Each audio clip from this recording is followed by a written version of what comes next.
40 سال سے پراکسی جنگ لڑی ہے. ہم نے اپنی فوج، اپنی ریاست کو جنگوں میں دھکیلا ہے. دنیا کا کوئی مسلح جوان، لڑاکا، اس کے پاؤں کے نشان پاکستان سے ہو کر گزرتے تھے. جاتے ہوئے افغانستان کی طرف یا آتے ہوئے افغانستان سے پاکستان سے ہو کر گزرتے تھے، اور دنیا کہتی تھی کہ پاکستان دہشت گردی کا مرکز ہے. کیا ہم اس محاذ سے نکل چکے ہیں؟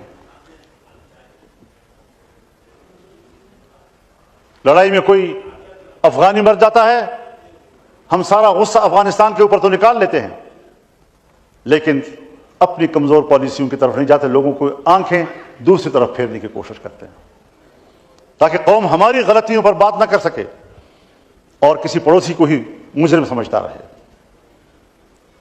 یہ معاملات ہیں، اس میں تفصیل سے جانے کی ضرورت نہیں ہے، لیکن ذرا اپنا حساب بھی تو ہمیں کرنا چاہیے نا. یہاں جنرل مشرف کی حکومت تھی، امریکہ میں ڈیموکریٹس کی حکومت تھی. ڈیموکریٹس نے کہا پاکستان کے اندر ایک ڈکٹیٹر کی حکومت ہے. کلنٹن انڈیا آ رہا تھا اور پاکستان کی زمین پر قدم رکھنے کے لیے تیار نہیں تھا. ہم نے ترلے کیے، 1 گھنٹے کے لیے یا 2 گھنٹے کے لیے پاکستان میں اترا اور پھر یہ بھی کہا کہ میں پاکستان کے ڈکٹیٹر کے ساتھ تصویر نہیں کھنچواؤں گا. یا وہ زمانہ تھا آپ کا؟ یا جب 9/11 ہوا تو پاکستان کی سرزمین بچھا دی گئی ان کے لیے، اور ہم عالمی دہشت گردی، نام نہاد عالمی دہشت گردی کے خلاف امریکہ اور ناٹو کے اتحادی بن گئے.